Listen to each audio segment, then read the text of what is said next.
Assalamualaikum warahmatullahi wabarakatuh. Perkenalkan, nama saya Yogi Febri Rizky.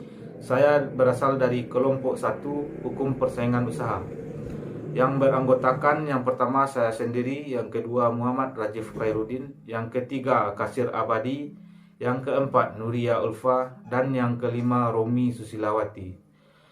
Baiklah, pada kesempatan kali ini kami akan membacakan hasil diskusi kelompok kami yang berjudul Hukum Persaingan Usaha, yang mana di dalam kelompok kami dan judul kelompok kami membahas terdapat 4 poin.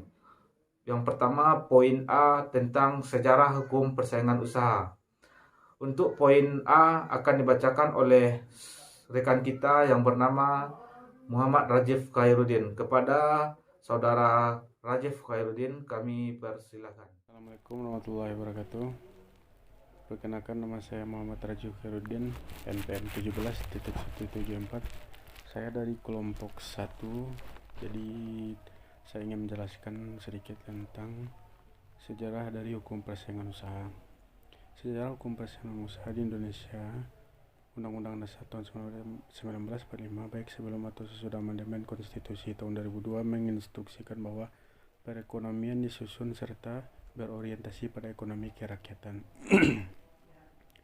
Pasal 33 Undang-Undang Dasar 1945 yang merupakan dasar acuan normatif menyusun kebijakan perekonomian nasional, yang menjelaskan bahwa tujuan pembangunan ekonomi adalah berdasarkan demokrasi yang bersifat kerakyatan dengan keadilan sosial bagi seluruh rakyat Indonesia melalui pendekatan kesejahteraan dan mekanisme pasar. Di dalam pasal 33 Undang-Undang Dasar tahun 1945 menjelaskan bahwa di poin pertama 1, perekonomian disusun sebagai usaha bersama berdasar atas azas kekeluargaan. 2, cabang-cabang produksi yang penting bagi negara yang menguasai hajat hidup orang banyak dikuasai oleh negara. Dan selanjutnya, bumi, air, dan kekayaan alam lainnya dipergunakan sebesar-besarnya untuk kemakmuran rakyat Indonesia dalam bidang perekonomian, sebagaimana diamanatkan oleh Undang-Undang Dasar 1945 yang menghendaki kemakmuran masyarakat secara merata, bukan kemakmuran secara individu. Secara yuridis, melalui norma hukum dasar, sistem perekonomian diinginkan adalah sistem yang menggunakan prinsip keseimbangan, keselarasan, serta memberi kesempatan usaha bersama bagi setiap warga negara. Sehubungan dengan ketentuan pasal 33 Undang-Undang Dasar 1945 di atas, Muhammad Hatta berpendapat bahwa demokrasi ekonomi bertujuan untuk mewujudkan kemakmuran masyarakat, bukan kemakmuran individu yang dibolehkan dalam sistem kapitalis. Dengan demikian, Hatta mengidentikan demokrasi ekonomi dengan kemakmuran masyarakat dan bukan kemakmuran individu. Dengan kata lain, demokrasi ekonomi sama dengan tidak adanya kesenjangan ekonomi atas terwujudnya keadilan ekonomi dalam masyarakat. Pembangunan ekonomi di Indonesia haruslah bertitik tolak dan berorientasi pada pencapaian tujuan kemakmuran dan kesejahteraan rakyat yang diwujudkan melalui demokrasi ekonomi, sebagaimana yang dikehendaki berjalan seiring dengan kehendak untuk menciptakan demokrasi politik di mana rakyat Indonesia berdaulat di tanah dan negerinya sendiri. Dalam hal pendistribusian barang hanya dikuasai oleh orang-orang tertentu.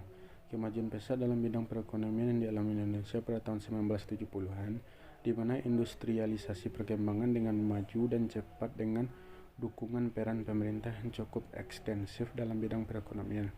Hanya saja dukungan itu tidak diberikan oleh pemerintah dengan memberikan kemudahan, fasilitas atau dukungan regulasi yang memihak kepada beberapa pelaku usaha untuk melakukan monopoli dalam berusaha.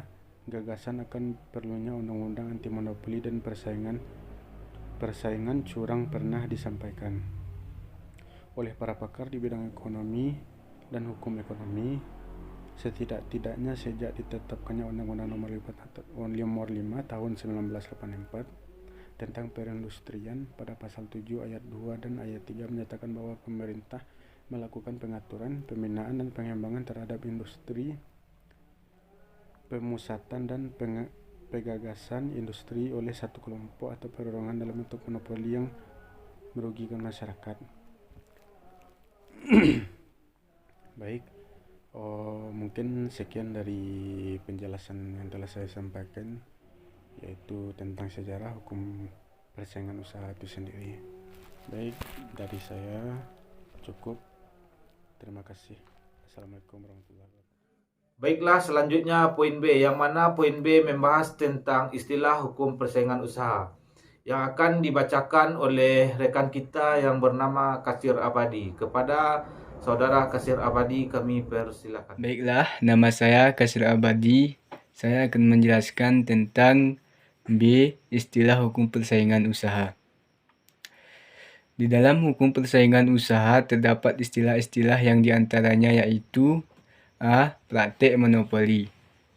Praktek monopoli adalah suatu pemusatan kekuatan ekonomi oleh satu atau lebih pelaku usaha yang mengakibatkan kuasainya produksi atau pemasaran atas barang dan jasa tertentu, sehingga menimbulkan suatu persaingan usaha secara tidak sehat dan dapat merugikan kepentingan umum. B. Persaingan usaha tidak sehat.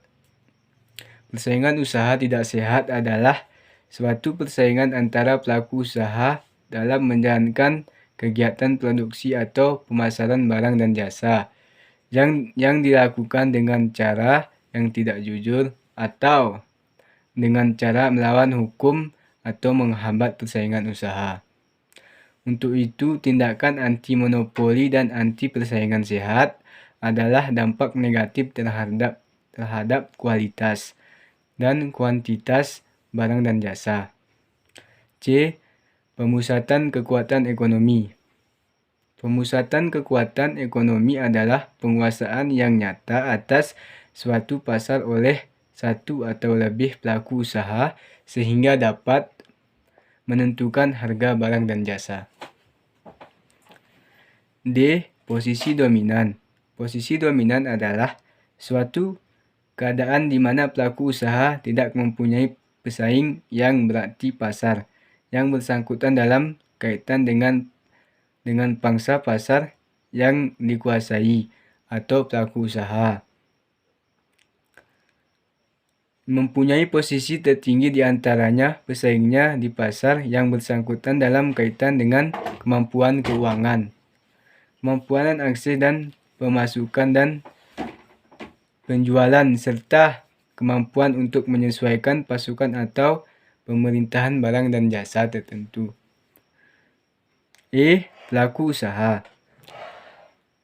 Pelaku usaha adalah setiap orang atau badan usaha, baik berbentuk badan hukum atau tindak yang didirikan atau berpenduduk atau melakukan kegiatan dalam wilayah RI yang menyelenggarakan berbagai kegiatan usaha dalam bidang ekonomi. Baik, sekian, terima kasih.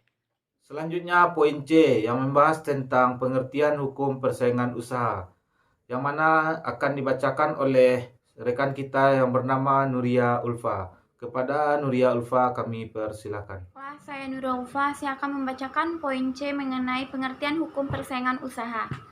Hukum persaingan usaha adalah hukum yang mengatur tentang interaksi perusahaan atau pelaku usaha di pasar, sementara tingkah laku perusahaan ketika berinteraksi dilandasi atas motif-motif ekonomi. Selanjutnya,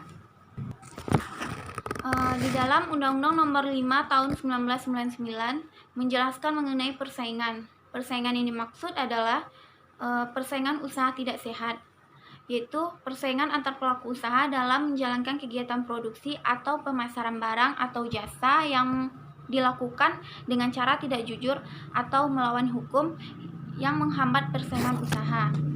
Selanjutnya yaitu ada pengertian secara yuridis, yaitu persaingan usaha selalu dikaitkan dengan persaingan dalam ekonomi yang berbasis pada pasar, di mana pelaku usaha baik perusahaan maupun penjual secara bebas berupaya untuk mendapatkan konsumen guna mencapai tujuan usaha atau perusahaan tertentu yang didirikannya. Selanjutnya, berdasarkan perspektif ekonomi, pengertian persaingan adalah merupakan suatu bentuk struktur pasar di mana jumlah perusahaan yang menyediakan barang di pasar menjadi indikator dalam menilai bentuk pasar seperti persaingan sempurna atau oligopoli adanya berupa persaingan pasar. Suatu proses di mana perusahaan saling berlomba-lomba dan berusaha untuk merebut konsumen atau pelanggaran untuk dapat menyerap produk barang dan jasa yang mereka hasilkan dengan cara yang pertama menekan harga, yang kedua persaingan bukan terhadap harga atau non-price competition melalui diferensial produk promosi atau iklan pelayanan purna, yang ketiga serta berusaha untuk lebih efisien. Secara yuridis, konstitusional, kebijakan dan pengaturan hukum persaingan usaha didasarkan kepada ketentuan dalam pasal 33 Undang-Undang Dasar tahun 1945 yang mengamanatkan tidak pada tempatnya adanya monopoli yang merugikan masyarakat dan persaingan usaha yang tidak sehat. Sekian, selanjutnya akan dibacakan oleh rekan saya. Baiklah, selanjutnya untuk poin D, yang mana di dalam poin D membahas tentang asas dan tujuan hukum persaingan usaha, yang akan dibacakan oleh rekan kita yang bernama Romi Susilawati. Kepada Romi Susilawati kami persilakan. Tujuan hukum persaingan usaha yaitu 1. Menjaga kepentingan umum, 2. Meningkatkan efisiensi ekonomi, 3. Mencegah pemusatan ekonomi guna mewujudkan demokrasi ekonomi, 4. Menciptakan suasana persaingan berkeadilan tanpa kecurangan. B. Azas hukum persaingan usaha. Azas hukum persaingan usaha sebagaimana diatur dalam pasal 2 Undang-Undang Persaingan Usaha adalah bahwa pelaku usaha di 23 Indonesia dalam menjalankan kegiatan usahanya berasaskan demokrasi ekonomi dengan memperhatikan keseimbangan antara kepentingan pelaku usaha dengan kepentingan umum, di mana ruang lingkup pengertiannya sesuai dengan penjelasan pasal 33 ayat 4 Undang-Undang Dasar 1945. Sekian, terima kasih. Alhamdulillah dan terima kasih kami ucapkan kepada rekan-rekan kelompok yang telah bekerja sama dalam membacakan hasil diskusi kelompok 1 yang berjudul tentang hukum persaingan usaha. Apabila dalam penampilan hasil diskusi kelompok 1 ada kesalahan, kami mohon maaf. Billahi fisabilil haq fastabiqul khairat. Assalamualaikum warahmatullahi wabarakatuh.